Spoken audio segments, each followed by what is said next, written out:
श्री गुरुदेव दत्त. श्री पंत महाराजांच्या सर्व सद्भक्तांना माझा नमस्कार. अलीकडच्या काही दिवसांपासून माझ्या मनात एक विचार वारंवार डोकावत होता की आपण श्री पंत महाराजांचं श्री केशव रामचंद्र दिवेकर यांनी लिहिलेलं चरित्र वाचावं. माझ्या यूट्यूबच्या चाहत्यांच्याकडून सुद्धा अशा सूचना येत होत्या. त्याप्रमाणे माझ्याकडून श्री पंत महाराजांची वाङ्मयीन सेवा व्हावी यासाठी श्रीपंत दत्तसंस्थान बाळेकुंद्री येथील अध्यक्षांना परवानगी देण्याची विनंती केली.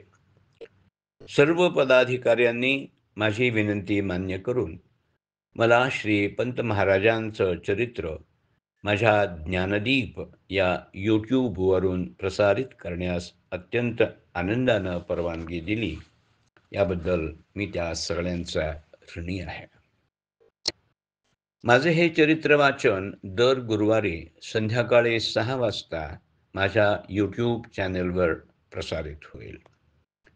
केवळ 5 ते 7 मिनिटांच्या अवधीचंच हे प्रसारण असणार आहे आणि हे क्रमशः असणार आहे. त्यामुळे सगळ्या श्रीपंत भक्तांनी याचा लाभ घ्यावा ही नम्र विनंती आहे.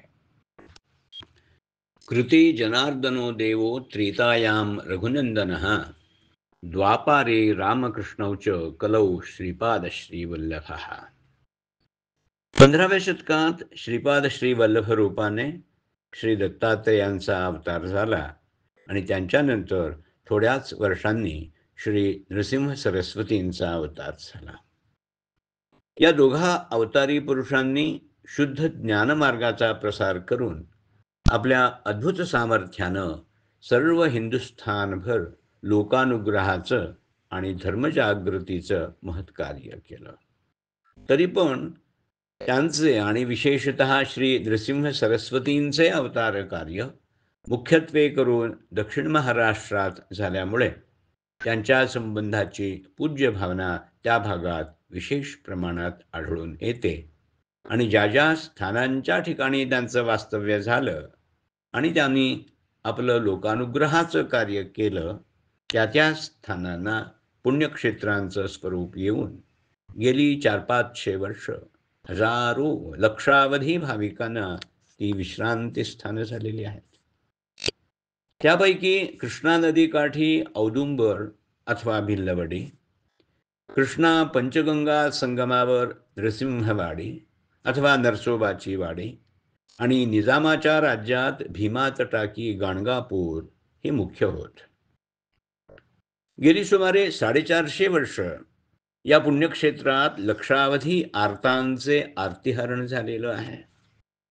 हजारो जिज्ञासूंना ज्ञानलाभ झालेला आहे आणि कित्येक ज्ञानी जीवनमुक्तांना गुरुप्रेम सुख अनुभवायला आणि निजानंदी सत्समागमात कालक्रमण करायला मिळून त्यांच्याकडून अज्ञजन उद्धाराचं कार्य झालं आहे. या क्षेत्रांचं महात्म्य कायम ठेवण्याला आणि गुरुभक्तीची ज्योत महाराष्ट्रीय जनतेच्या अंतःकरणात कायमची जागती ठेवण्याला जसा तिथं जाणाऱ्या भक्तांना दृष्टांत रूपानं अगर अन्य मार्गांनी येणारा अनुभव कारणीभूत झाला, तसाच गुरुचरित्र ग्रंथही बऱ्याच अंशानं कारणीभूत झालेला आहे. तो नृसिंह सरस्वतींच्या पट्टशिष्यांपैकी जे सायनदेव त्यांचे वंशज सरस्वती गंगाधर यांनी लिहिलेलं आहे. त्यामध्ये नृसिंह सरस्वतींचे दुसरे एक पट्टशिष्य सिद्धमुनी त्यांनी आपला शिष्य नामधारक याला जे गुरूंचं चरित्र सांगितलं ते कथन केलं आहे आणि त्यात श्री दत्तात्रेय, श्रीपाद श्रीवल्लभ आणि श्री नृसिंह सरस्वती यांच्या अवतार कार्यातील काही प्रसंगांचं आणि विशेषतः श्री नृसिंह सरस्वती चरित्रातील ठळक ठळक गोष्टींचं वर्णन केलेलं आहे. या ग्रंथाचा विशेष हा आहे की तो निस्सीम गुरुभक्तीनं आणि अंतःकरणाच्या जिव्हाळ्यानं लिहिलेला आहे. त्यातील कथानकातील गुरुकृपेला पात्र झालेल्या व्यक्ती हिंदू समाजाच्या उच्च नीच वगैरे सर्व वर्गातील स्त्री पुरुषांमधील आणि परधर्मीयातीलही असल्यामुळे सामान्य स्थितीतील प्रापंचिक लोकांमध्ये त्याचा फार प्रसार झालेला आहे आणि दक्षिण महाराष्ट्रात हजारो लोक मोठ्या भाविकपणानं त्याचे सप्ताह करत असतात.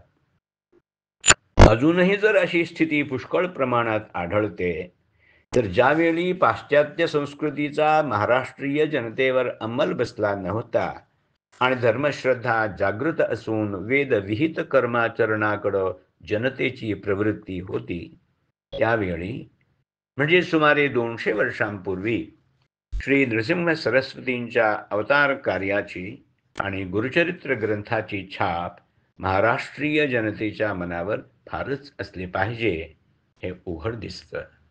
आणि विशेषतः दक्षिण महाराष्ट्रात औदुंबर, नरसोबाची वाडी आणि गाणगापूर या क्षेत्रांच्या आसमंतातील भागात तर ती विशेष प्रमाणात असली पाहिजे हे सांगायला नकोच.